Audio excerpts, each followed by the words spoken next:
Every episode in the last arc built toward the same unstated assumption: verify identity correctly, and the trust decision that follows will be enforced. Nobody in that arc actually tested that assumption, and it's worth sitting with why before we open the next stretch of episodes on it.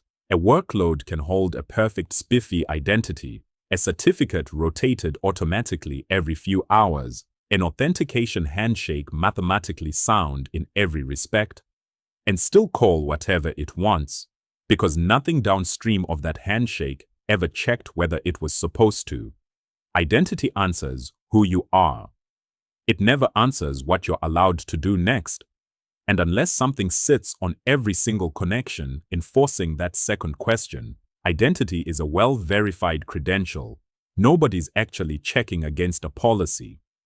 That's the gap this arc opens on. And it's the exact gap that let Kestrel Health's original attacker walk from a scheduling service to a billing service 2 arcs ago, using nothing more sophisticated than the fact that nobody had ever built anything to stop it. Arc 3 is called Enforcing Trust at Runtime, and it exists to answer one practical question. The whole identity arc left open. Given a verified identity, what actually forces every request, everywhere, to respect it? The naive answer is to have every application team write that check themselves, validate the caller's certificate, consult a policy, decide whether to proceed, inside their own code, in whatever language they happen to be using. That answer fails at scale for a predictable reason. Hundreds of teams writing hundreds of slightly different versions of the same security-critical logic. Some getting it right, some forgetting it entirely, none of them consistent. This episode is about the alternative the industry actually converged on, pushing that enforcement out of application code and into infrastructure that sits beside every workload and does it the same way, every time, whether or not the team that wrote the application ever thinks about it again. The concrete example is Istio, an open-source service mesh, and the thing that finally closes Kestrel's oldest and least glamorous unresolved flaw. Go back to what Zero Trust actually promised. Every request gets verified against an identity, not against network position. Everything since has been in service of making that verification real. OIDC and SAML for humans, SPIFFE and SPIRE for workloads, FIDO2 for phishing resistance, automated certificates so machine identity never quietly goes stale, SCRM so the identities themselves stay current. All of that answers a single question extremely well. Is this entity actually who it claims to be? None of it answers a second, entirely separate question. Given that this is who it claims to be, is it actually allowed to do the specific thing it's trying to do, right now, on this specific connection? That second question is authorization, and it's a genuinely different problem from authentication, not a harder version of the same one. A service can present a flawless SPIFFE identity and still be attempting something it has no business doing. The scheduling service calling an endpoint on billing that only an internal reconciliation job should ever touch, say. Identity alone can't catch that, because identity was never designed to. Something has to sit on the connection itself, check the verified identity against an actual policy, and make the allow or deny decision in real time on every request, without waiting for a person to notice something looked wrong after the fact.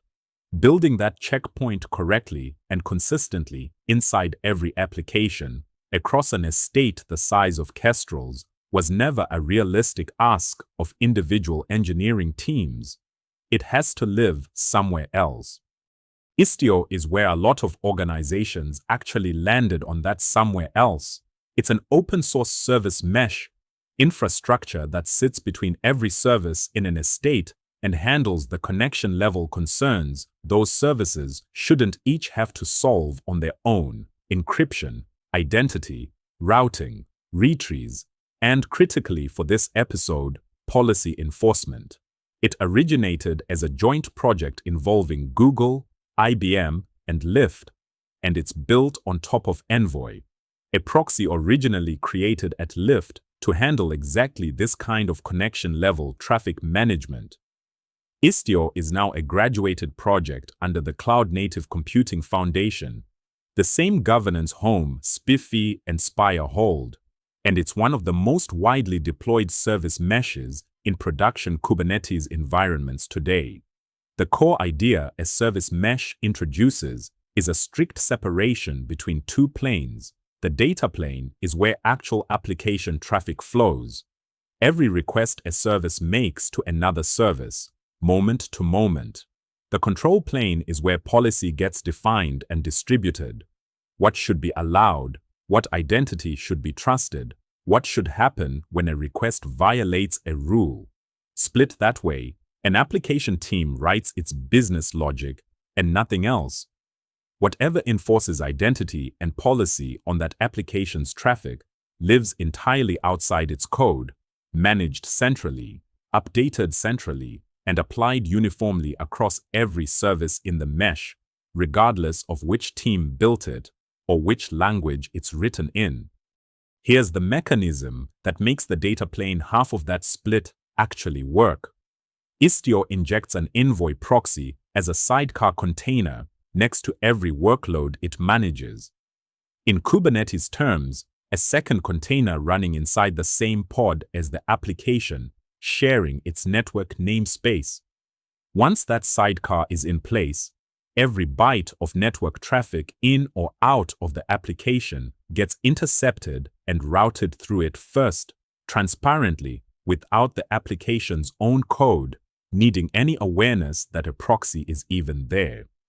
The application still just opens a connection the way it always did. The sidecar is the thing actually holding that connection at the network layer. Watch what happens when two sidecar-equipped services talk to each other. The calling service's sidecar intercepts the outbound request and, instead of sending it in plain text, initiates a mutual TLS handshake with the destination sidecar. Each side presents an X.59 certificate carrying its workload identity, the same SPIFFE-shaped identity covered a few episodes back, and each side validates the other's certificate before a single byte of the actual application payload moves. Neither application ever touches a certificate, negotiates a cipher suite, or even knows the handshake happened. From the scheduling service's point of view, it made a plain HTTP call to billing. What actually happened on the wire was a fully mutually authenticated, encrypted connection, established and torn down entirely by two sidecars neither application was aware of. Somebody has to give each sidecar the certificate it presents in that handshake, and that's the control plane's job, specifically a component called istiod. Istiod is Istio's central control plane process, and one of its core responsibilities is functioning as a certificate authority for the mesh, a role Istio's architecture has, at different points, run under the name Citadel, now folded into istiod as a single control plane binary rather than a separate service.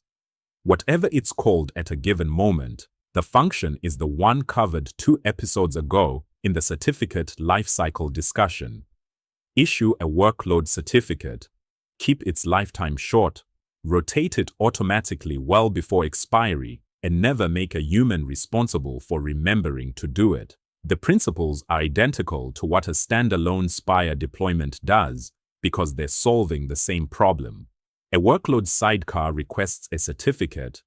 Istiod verifies the workload's identity against Kubernetes' own service account mechanism and issues a short-lived certificate naming that workload with a SPIFFE-compatible identity. The same URI structure, trust domain, and path covered when we first introduced SPIFFE and Spire.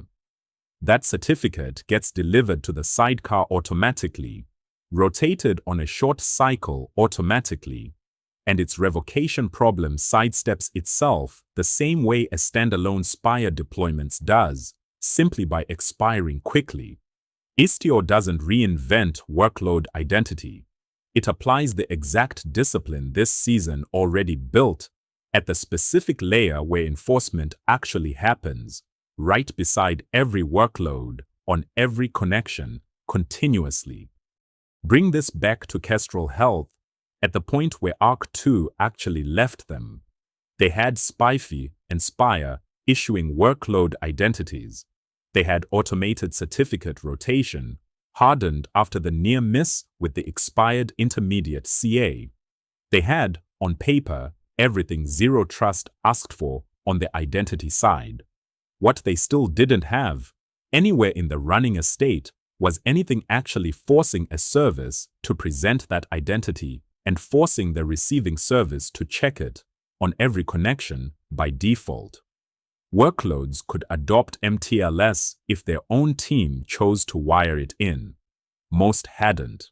The scheduling service and the billing service, the exact pair from the original breach, were both technically capable of mutual TLS by this point. Neither one was actually using it with the other, because nobody outside the platform team had a reason to prioritize retrofitting a working connection that already functioned over plaintext. Kestrel's platform team rolled Istio out to close precisely that gap, and the rollout followed. The shape most real mesh adoptions tend to follow. Start with sidecar injection, enabled on a handful of low-risk services. Confirm traffic still flows correctly with the added proxy hop, then expand namespace by namespace until the sidecar is present everywhere.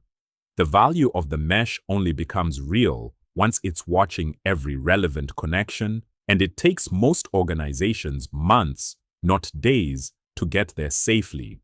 Not because injecting a sidecar is technically hard, but because verifying that nothing quietly breaks when connection-level behavior changes underneath hundreds of existing services takes real, careful validation at every stage. Getting every sidecar talking mTLS solves authentication. It doesn't yet solve authorization, and Istio separates the two into two distinct policy objects, which is worth being precise about, because the distinction is the entire point of this episode. A PeerAuthentication resource controls the authentication question. Does this workload require mutual TLS on its incoming connections? And if so, under what mode? It can be applied mesh-wide, per namespace, or down to a single workload, and it answers exactly one question. Will a connection even be accepted without a verified identity behind it?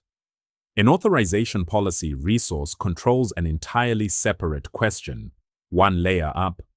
Given that a connection arrived with a verified identity attached, is that specific identity allowed to do the specific thing it's attempting?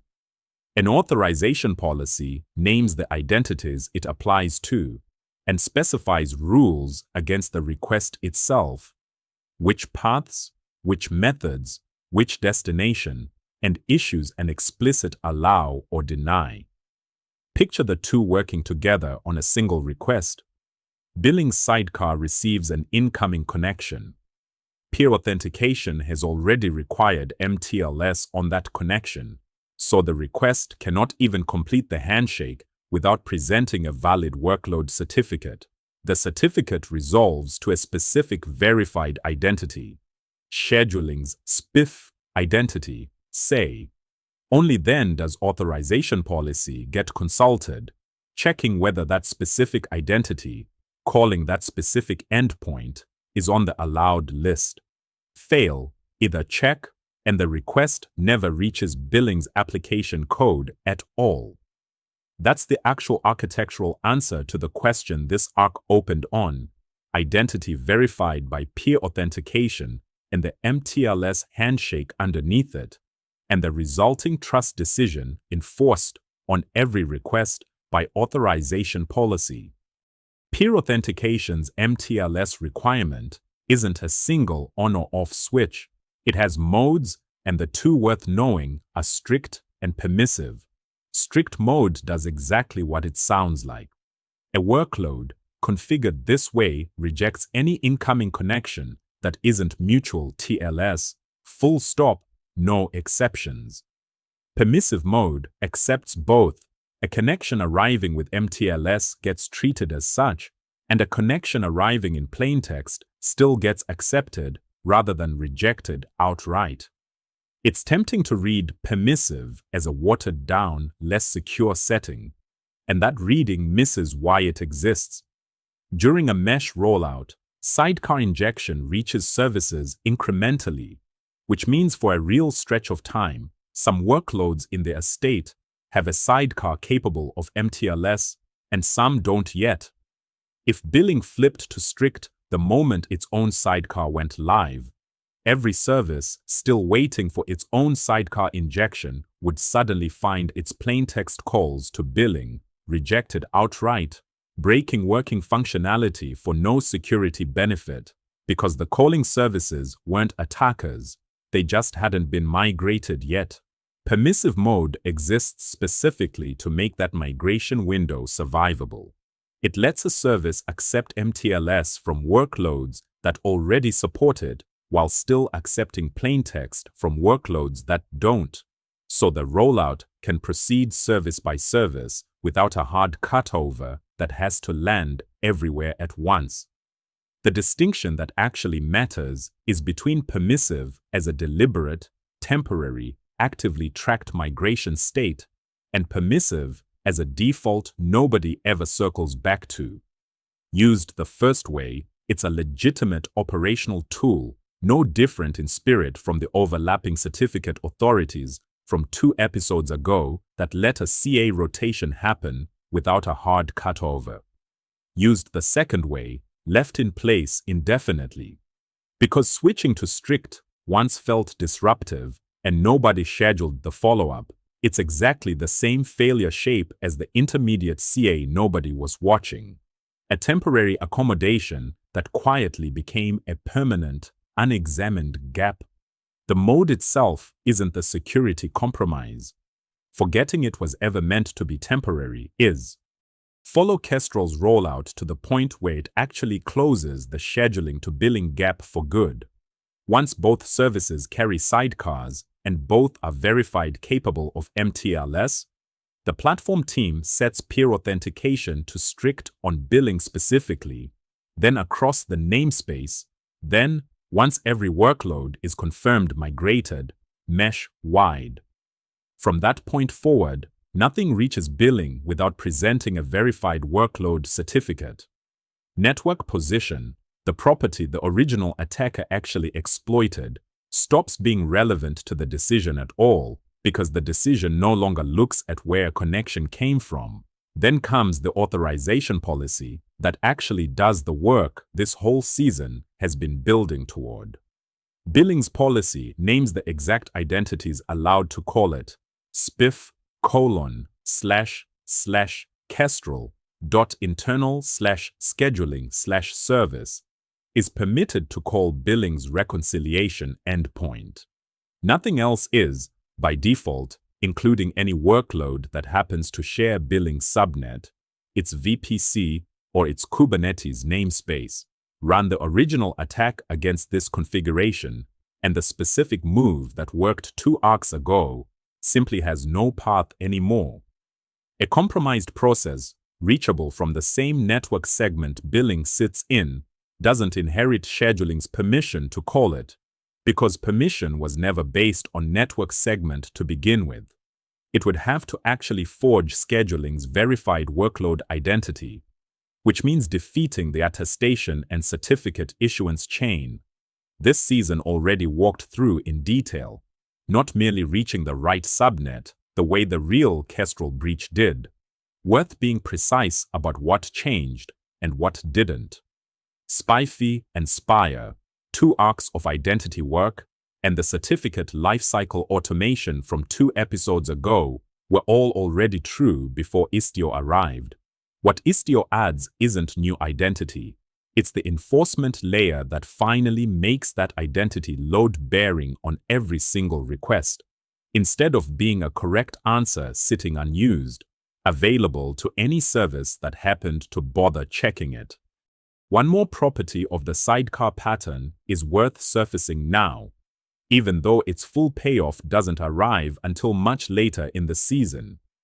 Because every request already passes through an Envoy sidecar before reaching the application, that sidecar is sitting in exactly the right position to observe the request at layer 7. The actual HTTP method, the path, the response code, the latency, not just the fact that some connection existed, which is all a network-level view would ever show. That visibility comes essentially for free, as a byproduct of the same interception that makes mTLS and policy enforcement possible, because the sidecar was already unwrapping every request to make an allow or deny decision on it. This matters for more than dashboards. A mesh-wide view of exactly which service called which other service, on which endpoint, with what outcome, is precisely the kind of signal detection engineering depends on later in this season. In Arc 7, the difference between noticing an anomaly after the fact through some correlated log search and having the request-level shape of the entire estate already instrumented uniformly from the moment the mesh went in. We won't build that detection layer yet. It's worth knowing now that the enforcement work in this episode is quietly also laying the observability groundwork a much later arc will build directly on top of. 3 mistakes recur with mesh adoptions specifically. First, treating sidecar injection alone as the finish line, getting Envoy running beside every workload, celebrating that mTLS is technically possible mesh-wide, and never actually writing the authorization policy rules that turn verified identity into enforced permission. A mesh with universal mTLS and no authorization policy has solved authentication and left authorization exactly where it always was, nowhere, which is most of what actually let Kestrel's original attacker move laterally in the first place. Second, leaving permissive mode in place indefinitely without a tracked plan to reach strict, for reasons covered a few scenes back. A migration accommodation that never gets revisited is functionally identical to never having required mTLS at all, except with a false sense that the estate is already secured. Third, writing authorization policy rules too broadly during the rush to get anything enforced, allowing an entire namespace to call a sensitive service rather than the specific workload identities that actually need to, which technically satisfies we have an authorization policy, while leaving nearly the same implicit trust surface the policy was supposed to close. A policy that trusts an entire namespace, the way the original architecture trusted an entire VPC, has changed the boundary's shape without changing its actual size. Istio gives Kestrel authentication and authorization enforced automatically on every connection inside a single mesh, which closes the exact gap that let the original breach happen. It doesn't yet answer a harder question that starts mattering the moment an estate grows past one mesh or past services that were never built to run inside Envoy sidecars at all. How do you express one consistent authorization model across services running in Kubernetes, services running on a legacy virtual machine, and an API gateway sitting in front of all of it, without writing the same policy logic 3 different ways in 3 different systems? That's next episode. Open Policy Agent, one authorization model across a microservices estate. If you're building systems that need to survive being breached, not just avoid it. Subscribe, and I'll see you in the next one.